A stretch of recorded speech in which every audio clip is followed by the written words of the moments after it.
Hello and welcome to Track versus Track with Matthew Jensen and Jacob Rosdale in what is sure to be our most watched episode ever because you sure picked an album this time, Matt, that I'm sure, I'm being sarcastic. I didn't know about this album until you suggested it, and I didn't think I had heard of this band before you suggested it. And to be fair, that's what I asked for. I watch your channel to learn things, Matt.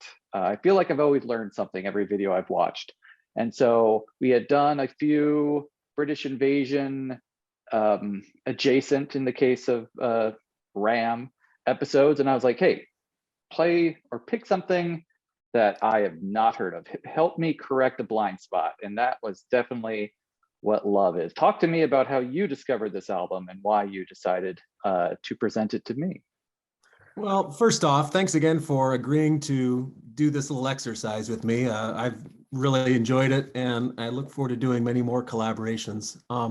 This is an album I'm quite familiar with. My sister was on a choir trip for school, and the year was 1997. She's 2 years older than me, so I was a freshman in high school at the time. And on her choir trip, I think they stopped at like either a record store or the mall or like someplace that had a wider selection of things than our local Sam Goody. And she bought a few CDs, and this one was one that she bought. And I remember just like seeing that album cover and thinking, wow, that is amazing. I've never heard of Love. As a matter of fact, I think I thought the album was just called Love because it doesn't say Forever Changes on the album at all. I guess it does here in the corner, but I didn't notice that. And it just looked really cool. And I was getting into like Pink Floyd at that time and psychedelic music, really into Sgt. Pepper's and Pet Sounds by the Beach Boys. And I remember she played this that night, and it was like in her bedroom because she was 2 years older than me. And she was like, "Get the hell out of here. I'm not hanging out with my younger brother." And Alone Again Or came on, the opening track. And I was like, holy shnikes, that sounds amazing. And then I just really didn't think about this album for many years later until I got out of college and got like my first job where I started getting a little bit of income to kind of throw around at albums. And I bought this one pretty early on because I was going off a list that I think Pitchfork had made like the greatest albums from the 60s or something like that, the top 100 albums from the 60s. And of course, this appeared on that, as it does on many lists. And so I bought this at a Best Buy in Indianapolis when I was going to see the band Fish. So this was like 2004, the summer of 2004 at Deer Creek. And I bought it and I listened to it a ton. It didn't quite grab me initially. I loved the first song, the Alone Again Or, because I loved that from when I first heard it. But all the other songs just kind of blended together. And it wasn't until, and I'm sorry, this is a really long-winded answer here. In 2016, I had an appendicitis and had surgery. And for whatever reason, I put this one on. It was on I think it was on my iPod or something like that. And once again, I'd only listened to like Alone Again Or many times. It had been on so many playlists over the years. And I forced myself to kind of listen to it. And then I just got it. I got the album. And the fall between September and November 2016, I listened to this album daily as I was walking the dog, as I was mowing the yard, doing mundane tasks. And it grew on me like a fungus. And I haven't really listened to it much since November 2016. But when you'd suggested to bring up something that you hadn't heard of or wasn't on your radar, I was like, good time to revisit this old friend again. I've said this every episode so far, that this was a hard job. But this one, for this reason, it's a completely different reason. Because I'm honestly, I don't know if I've listened to what I would call a psych rock album, to be honest, besides maybe Pink Floyd. And, there are a few psychedelic Beatles songs, quite a few, but I would never call any of their albums full on psychedelic. What I mean is those songs that I know from the Beatles, that most Beatles songs, even the most psychedelic ones, have verses and choruses, where this album has a lot of refrain. You would know the musical terms more than me. It seems more like motifs or leitmotifs, like things that return in a song, but it's not lyric, chorus, or verse, chorus, verse, bridge, chorus. There's you used the term A chorus and B chorus last episode. I'm like, yeah, this is all A choruses, B choruses, C choruses, if that's a thing. And the song titles rarely have anything to do with the lyrics. So all of my notes are me trying to remind myself which song it is I'm ranking.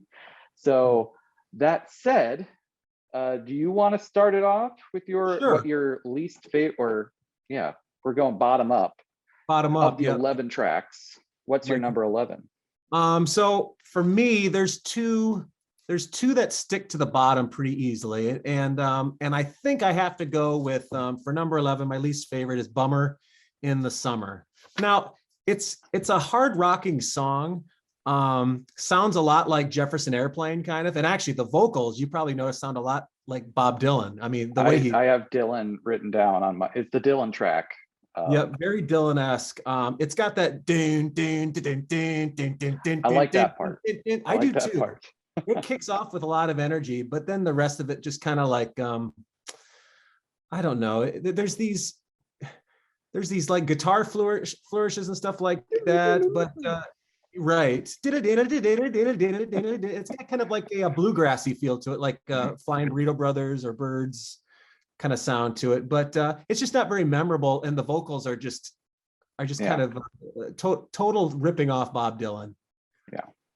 So it's not my bottom one. My bottom is Old Man, which is one of the lyrics really are one of the better lyrics. It's one of the ones, there's a lot of, I wouldn't call it quite word salad, but there are a lot of disconnected thoughts throughout the album. And this one at least has like a theme, like it's talking about an old man who gave him love advice once. But it's also a love song. For whatever reason, it just never hooked me. I think there are hooks in it, maybe, but it just never grabbed me. It was the one I always had to listen to. It was like, and my brain always went to Neil Young's Old Man, and this isn't that, that's a great song. This one's, it's okay. And in the middle, it gets very musical theater-ish, like suddenly everything's so strange, and I'm like, so it never hooked me for that reason. What is your 10? Okay, so my number 10 is, and this is one I definitely have to look at the song title, because there's a couple that just have these extremely long song titles and they mean nothing, right? So my number 10 is The Good Humor Man. He sees everything like this. And I was telling you right before we came on air, because like on, if you have like the CD edition, they always throw like these bonus tracks on the back or whatever. And this was track 12. So it was the very next track after you set the whatever that song is. Yeah, whatever. The one about setting the You set the scene. There you go. Thank you. Yeah. They call it Hummingbird because the opening line is hummingbirds fly. It's a pretty song. Yeah. It is a pretty song for sure. It's like one of 3 ballads, I think. But it's my least favorite of the ballads, and I typically don't gravitate towards the softies on albums. I'm more of a rocker, man. You are. The softies just kind of get boring, and this one is like, we talked about this in previous episodes. The penultimate track, which I always kind of consider like, oh no, this isn't. This isn't. The penultimate track is Bummer in the Summer. Yeah, so this is the one right before that. So what I wrote down, and I did make some talking. I brought my talking points this time. It is a gorgeous song, and it kind of feels like Arthur Lee doesn't know how to end this song, and it just he half-asses it at the end.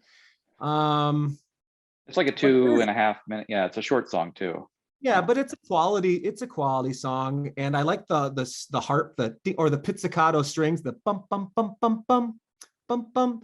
It, you talked about this with Old Man though. These orchestrations are so lush. You can tell that Elektra put a lot of money into this album. They thought it was going to blow up because they had just released The Doors self-titled, and I don't know if you saw any pictures, but they had huge billboards like in Los Angeles of this cover right here. It said like coming in the summer of 1967, and then they just dropped the ball on it, and it sold nothing. But you could tell like the production, they put a ton of money in it. The besides the arrangement, all the instruments besides the members of the band who were like doped up most of the time was the Wrecking Crew. was Oh, members of wow. the wrecking crew. So, I mean, if Yeah. you look at the personnel on this, it's just incredible. But yeah, that's my number 10. What did you have for your number 10? So you talked about it. It's Bummer in the Summer. And we've joked about in the last two albums, the white people rapping. And this is very much a Bob Dylan style rap. And yeah, there's not a lot to, again, the instrumentation is good. The you sang it already. The don don don don don don don don don. Is it, that's one, right? Okay. Mhm. So that's where, yeah, I have nothing else to add about Bummer in the Summer. I think we're our bottom track so far. I don't know where you have Old Man, but It's let's just coming up. say, okay, all right. What is your next one? So I had, I said there was like 3 ballads on this album. I had Old Man at 9 for a while today, and then I swapped. Like I said, it's coming up pretty soon though. I'm not a big softy guy. So the next one, and I think you may like this one because I like it, but I have some issues with it, and it's Mm, And More Again, and More Again, and basically it's nice that it's coming down from like 2 rockers because it's the 3rd song on the album. A house is not a motel. It's probably the hardest rocker on the album. So it brings down the tempo, brings down the mood a bit. It's got all this orchestrated acoustic stuff. There's this weird tremolo vibrato in Arthur Lee's voice though. Yes, he must be the when you feel it fading, and then there's this weird like melodic thing that goes undone, lost in confusion. It's like you were talking about how these songs don't have like traditional pop structure, and I feel that like one does. he was like throwing like just darts at a board with that random notes to it. I mean, it works though. It's totally a trippy ballad. But he's got this weird little tremolo. Do you know what I'm saying? Like this, I it's do like a know it's very Freddie distinct. Mercury Yeah. vibrato thing going on, and then he's pitchy on it. I know that's like a Randy Jackson thing, but it's like he's sharp on a lot of notes. He's just not like hitting them right on the head, like where the note needs to be. It just seems like it's off, and maybe he did that on purpose to give it kind of this like There's dreamlike. times where he has a weird accent too. Not in that song, but I believe And in I'm the ready one. for that song. If I think I know it, so I'm ready for this accent because I'm going to do my interpretation of that song. But yeah, I like And More Again. And I think a lot of people would put it higher, but I just think it has strange melodic choices and his voice is just kind of weird. So what do you have for number 9? Yeah, my number 9 is, you talked about it, and I don't have the full title written down. It's Good Humor Man. Again, I think it's a pretty song. It's got but for the chorus, it's just a bunch of la da das. The strings are pretty in it. That's the one I actually thought he had a funny accent in at a couple times, but there probably are other instances. Every time I listen to this album, the list shuffled with the exception of maybe the top 2 or 3. And this is one that just kind of got lost in the mix. And I like ballads, but these ballads aren't exceptionally good. Yeah, number 8. I guess we'll finish it off with the last ballad. I have those ballads except for the last track just stacked up on top, and that's The Old Man. And I thought that was funny that it reminded you of the Neil Young, but not as good for sure. This is one of those. Well, it has nothing to do. It's definitely not as good. No. Well, the funny thing is though, Neil Young does have some connection with this album. He did the arrangement for the song The Daily Planet, I believe. Oh. Is either that or The Red Telephone. Because I Wikipedia'd it today, the personnel. That's where I got that little nugget about the record. Because I heard that bass sound. I'm like, man, that sounds like Carol Kay with the plectrum on the bass strings. It sounds very precise. And sure enough, it was Carol Kay and a lot of members of the Wrecking Crew. And Neil Young did get a credit for arrangement. And it was either on Daily Planet or Red Telephone. And I wish I knew, but it was definitely one of those two. So that's just a coincidence that this was Old Man. This is one of 2 of the Brian McLean songs that he composed. The rest are all Arthur Lee.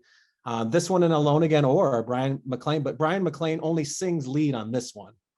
And his voice is very different. If you haven't noticed, like the vocals on Old Man are different because it's a different guy. Okay, well, it's all over the place through the album. So, but right. I just assumed the guy could have had crazy range.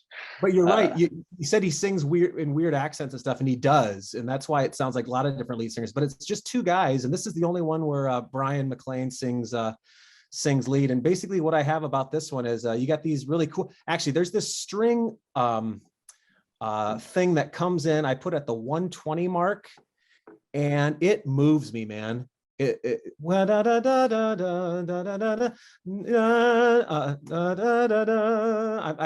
all over the place with my pitch here, but there's this part after like the first verse that just has this beautiful little string section. And in this song, like I think it's going to be boring at first, but those strings come in, it's just like pure bliss to me. And you get the horn, the French horn, and you get the piano adding on top and just layering these. The arrangement of the song, I think, is better than the song itself. The beautiful. That's the like, case of a lot of them, honestly. Yeah. Right. But yeah, that's what I have. That was my number 8, Old Man. And, you know, probably could switch Good Humor Man and Morgan and that one around. Those are all about the same. So, yeah, what do you have for your number 8? Number 8. So again, this is one that every time I listened to the album, it would start at and I always listen to the album beginning to end. So I feel like it was almost kind of unfair to the earlier songs because I'd listened to some, oh yeah, move it down. But this is the Daily Planet, which I feel is kind of in the top half of the album. Is it, like, you have it right in front of you? What's it? Yeah, Daily Planet's song number 4. It comes right after Morgan. So this suffered from that, where I'd hear other songs and be like, let's put it above that one because I can barely remember that one. Again, I think it has like a cool garage band sound to it. It was the most British invasion-y one of the tracks, I think. And I like the waiting for, and again, it's not really a chorus because it changes every time, but it's like waiting for the sun, waiting on the wall. And I didn't sing it. People are gonna have to listen to the album to know what I'm talking about. But it's a solid song. Just it just kept, it's a victim of how I decided to do my ranking and listen to the album in its entirety each time when I would do the ranking, I feel. Or as I go on and I'm like, oh yeah, that's better than the Daily Planet. And it's not about Superman, and that bumped me. Not a single mention of Kryptonite in Their Pocket or Jimmy Olsen's Blues or Perry White, Great Caesar's Ghost, nothing. It's just a straightforward album track about chewing gum and being bored with repetition of life, I suppose. That's funny when you talked about the Daily Planet too. I didn't know a lot of these song titles for years. I mean, honestly, if you had told me 2 weeks ago, like, name the songs off of Forever Changes, I could have given you Alone Again or Probably Old Man, and More Again. and More Again, and the Red Telephone, only because that one's got a unique enough name. But the Daily Planet is another one that I always think is, when I saw, I was like, oh, that must be about Superman. Yeah, no, not at all. All right, so number 7 for me, I'm going to try to say this title in one breath. Maybe the People Would Be the Times Are Between Clark and Hilldale. All right, now I really, really, really like this song, and I like every song. Every song from here on up to the number 1 spot is at least a 4-star song out of 5 for me. And I really love this song, but the reason why it's here is because I feel like it's a poor man's Alone Again or. It's more rocking. It's more rocking, but it's got that mariachi flavor. You know what I'm saying? Like Alone Again or does, but it just isn't quite as memorable to me, but it's a grower, and I could see myself doing this list if I was listening to. So I've probably listened, I don't know, in the last week or 2 since we've talked about this, use this as our exercise, probably about 25 times. And I think at one point this might have been even like my second to last, but it's like working its way up right now. Opens up side 2. Like I said, it's a 4-star song for me. I don't really have much other to say than it's just not as good as Alone Again or. Yeah. So my next one is one you just mentioned. My phone, which I need because otherwise I won't remember any of the parts of the song because it is all over the place.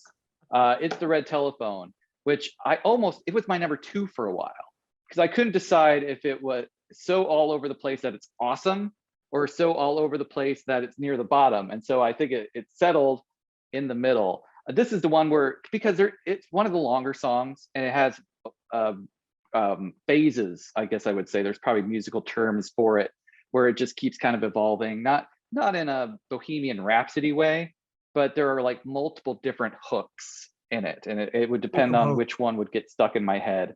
And that's good and bad. But it's the one where I would listen to it in the house and my wife would make fun of me because the lyrics were so dumb. Like, I believe in magic.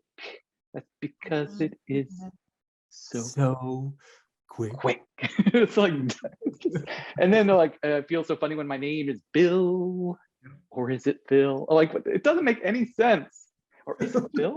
Yes. And then it ends with like, they're coming to take me away, haha, type, like, they're coming to get him today. They lock away the key. It's just, it's a lot of song. And I could see myself on some day loving it and others day being like, oh, what were these dope smokers do? Like, they were just, what are they wasting Electra's money on today? I'm being generous by assuming it was dope. So that's the Red Telephone. That sounds good. More about that song later. I figured we would have. I figured this album of the three that we've done, we would have maybe the most different. Magic Telephone's your number one. I'm calling it. We'll right. see. We'll see. Yeah. I've talked highly about it Alone Again or though too, haven't I? Yeah. You have. All right. So this next song, man, this is number 6. Is that right? Yeah, I think so. 1, 2, 3, 4, I've 5, lost 6. count. I didn't number my list, so. Yep, this is number 6, and I had this one higher at times, never lower. I think this is the lowest I put it at, and I'm kind of feeling bad because I love this song. It's the You Set the Scene, the epic, the 7-minute song, and that's the problem for me.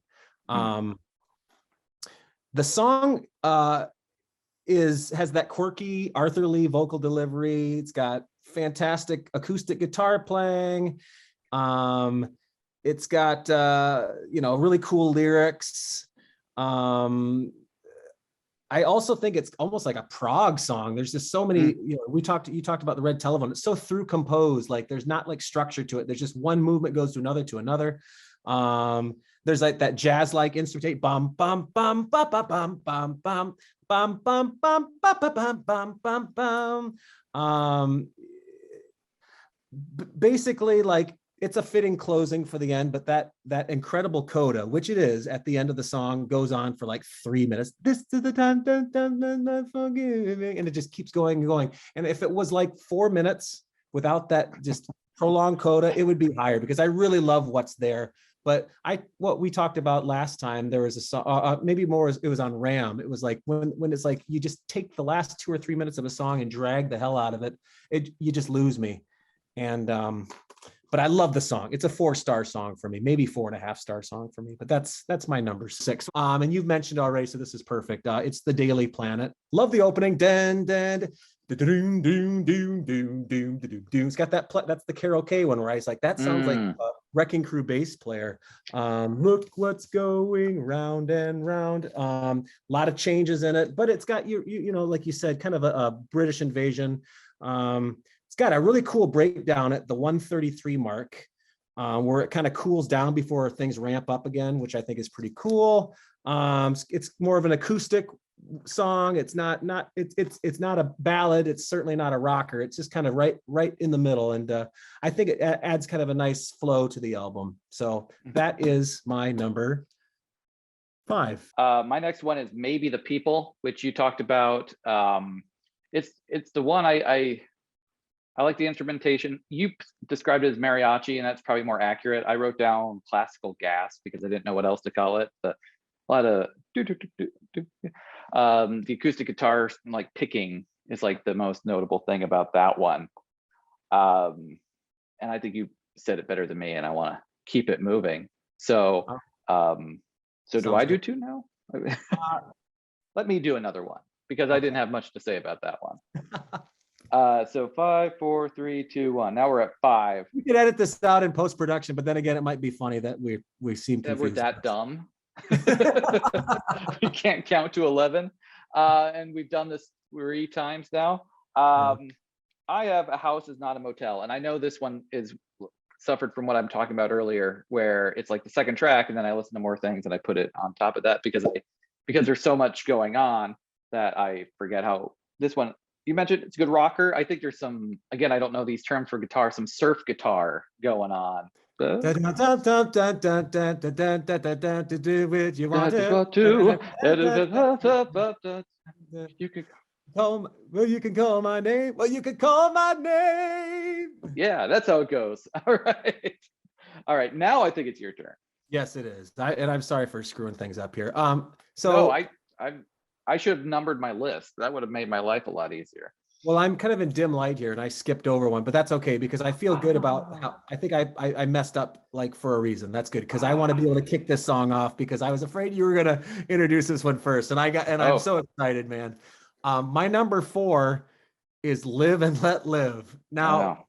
there's we've talked about this in our previous track versus tracks that I'm not a lyric guy. Like bad lyrics don't turn me off from the song necessarily, because if that were the case, then this song would be maybe at the bottom. But you talked about the accents that Arthur Lee does, and I just have to go, oh, the snot has caked against my pants.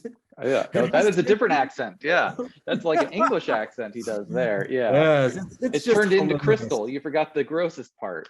Yeah, it's turned into crystal. Yes, I mean, what a gross. It's got to be one of the worst lyrics ever. Oh, there's a bluebird sitting on a branch. I think I'll take my pistol.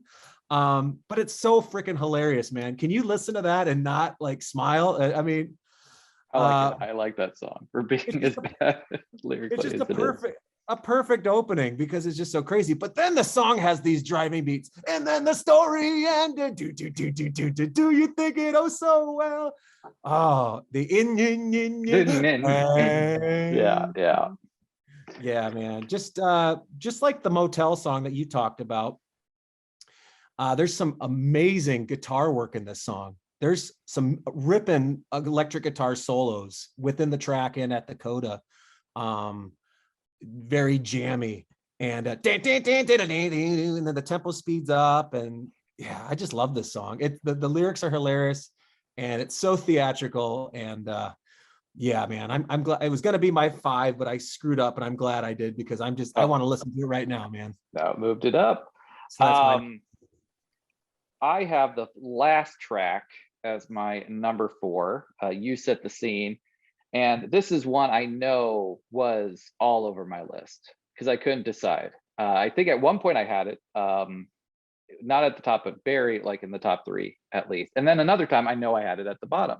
I think it and Red Telephone were just moving all over the place based on how often I listen to it, because there's a lot going on and it's a lot of lyrical nonsense.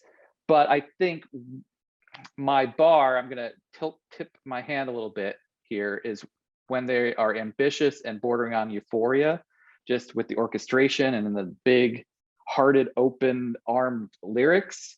And you already sang the coda a little bit for this song, and I think this is the closest it gets to that, other than one other song. So my number 3 is one that you mentioned not too long ago. House is Not a Motel. This is for me a highlight. It's probably, other than the Clark and Hilldale, like the highest energy song. It was just like the guitar is electrified and gritty, and just legal, that howling of all right now,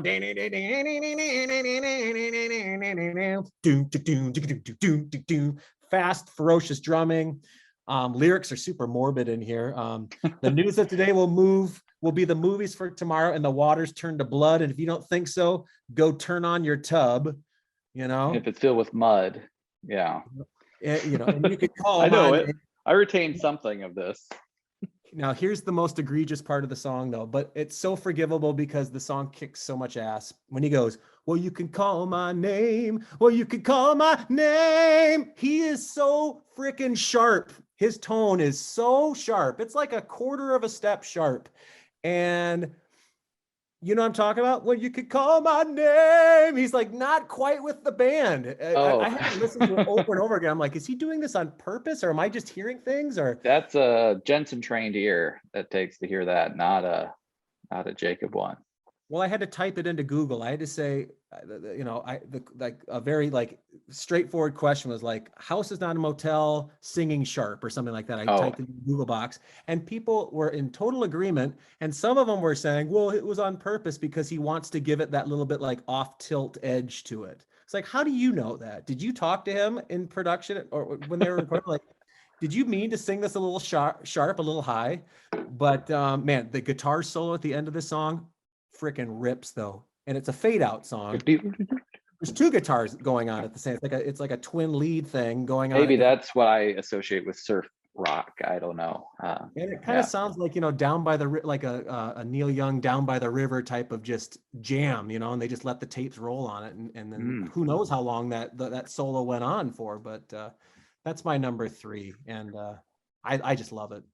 I am going to do my 3 and 2 together because I don't know if I'm going to have much more to say about Live and Let Live, Live and Let Live, because we've already talked about the snot caking on pants and turning the crystal and the and. So I don't have anything to add about it. That's all I had in my notes is like that lyric is funny. And I do like that chorus of just saying and a bunch of times and then holding it on the last one, but maybe it's an end. It's hard to tell.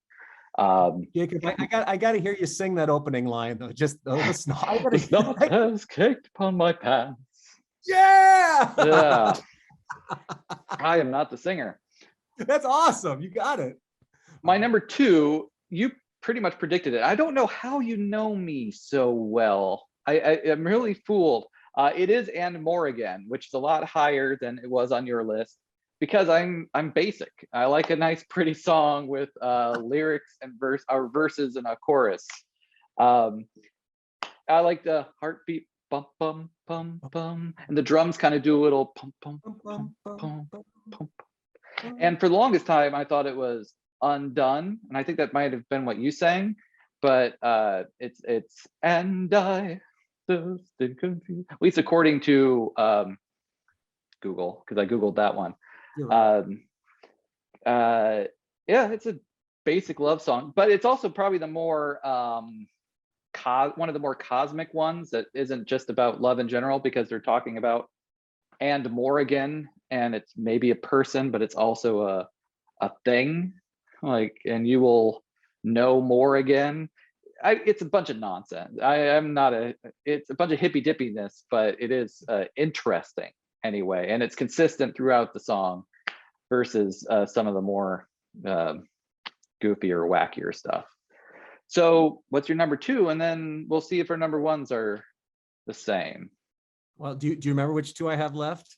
So you have Red Telephone and Alone Again, or yeah. And mine, I've already said my 2, so we know what mine is. Yep. So my number 2 is Alone Again, or. Oh, but you had guessed it earlier that Red Telephone would probably be my favorite. Just the way you were talking. I don't know how it couldn't be Alone Again, or though. But so you make your case of why it's not Alone Again, or, because that song is great. It is awesome. It is the one song, like if I was to play this for anybody else, I'd be like, hey, listen to this song.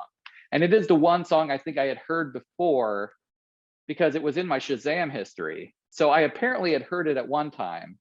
And then I did I tried not to do any research about the band or anything, because I was trying to go in this album as cold as possible. This played in like the season finale, the first season of Russian Doll, which I watched. And that is when I'm guessing I Shazammed it, because I remember the scene now. It's a very memorable one.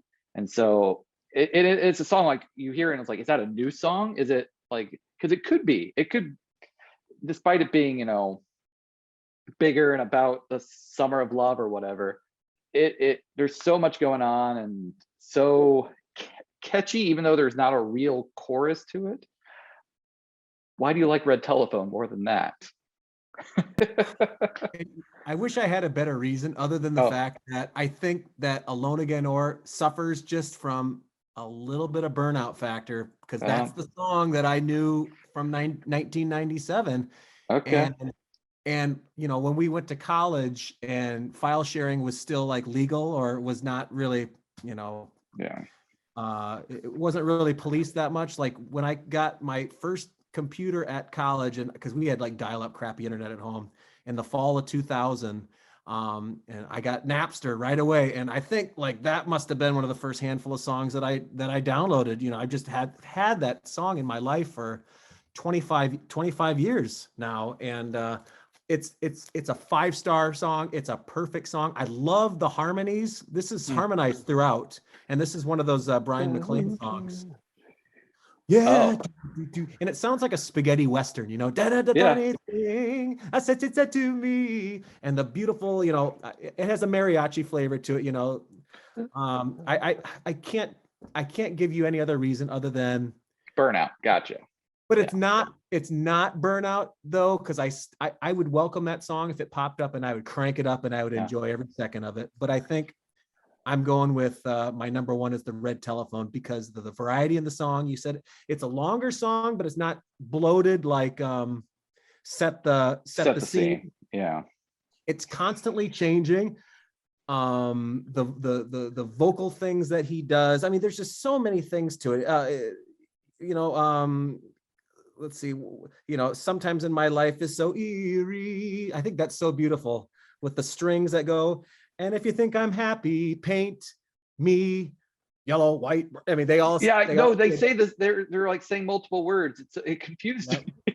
And they do the same thing, is it? And if you want to count me in, out, whatever. Yeah. I just love that. I just love that. And then, you know, the beginning, you talked about it, that immaculate way in which he sings, sitting on a hillside, watching all the people die. Everything about it, man. Just the delivery. And then, of course, at the end, you know, all God's children gotta have their freedom. You know, I just love that as all this, you know, they're locking him up today. They're taking away the key. And then freedom, all God's children gotta have their freedom. That's another part where I got made fun of for listening to it. By the way, I had it on. I was building some freedom, and so it just randomly became a running gag of just saying freedom as around the house. So if nothing else, love gave me that nice little running gag. I do like this album. I think I will order it. Nothing else for Alone Again but I think I will give it now I feel it's not Stockholm Syndrome, because I always liked it. I just had to do a lot more work to get into it than I'm probably used to with pop albums. I probably should have listened to it less sober, but it's good. And if anyone has finished watching this and has not heard the album, I recommend they do so. Next time, I think you might have to pick the one, and then let me go into it with Virgin Ears. But before we conclude, can I just show off a couple things really quickly? Yeah, of course. I'm like, you have two versions. Well, this is kind of the book box set. It also has the vinyl as well, slipped here in the front, and so you got the vinyl in this as well. But then you have here everything you would ever want from. This is just Forever Changes. You've got outtakes and live recordings and demos. So 5 discs of that. So yeah, you're probably like, what the hell? This is my original one that I got in Indianapolis in 2004. Here is the let's see, this is the Forever Changes concert. Forever Changes concert. Yep, that's a cool. I always thought cool cover, and it's got a nice book inside. And then this is a great documentary about love, but it focuses like 90% on the problems they had with Forever Changes and the drugs, and they were all living in a house together in Hollywood. But I mean, there's so much to explore with love. They went on the Blue Thumb label. Arthur Lee, they were doing you know, they kept that same kind of font. I mean, that's their 4th album. This was their 2nd album. This was their 1st. Then Arthur Lee did some solo stuff. I mean, there's tons of love stuff out there, and it's so obscure, but it's really worthwhile. I think it's not as good as Forever Changes, but okay.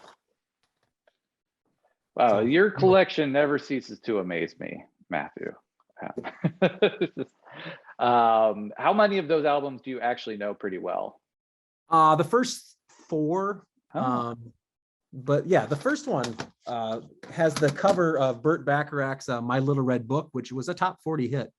It's Oh, cool though. It's a great cover. And then the second one, Da Capo, has uh 7 and 7 Is, which is, if you ever get like those nuggets, rhino mhm, collections, mhm. that's on there quite a bit. And yeah, 7 and 7 is a great psych, hard rock psych song. So those Cool. three albums particularly Oh, are the ones I excellent. know. And then the fourth one, For Sale, is, this one's quite regarded because this one came right on the heels of Forever Changes, but did I feel nothing.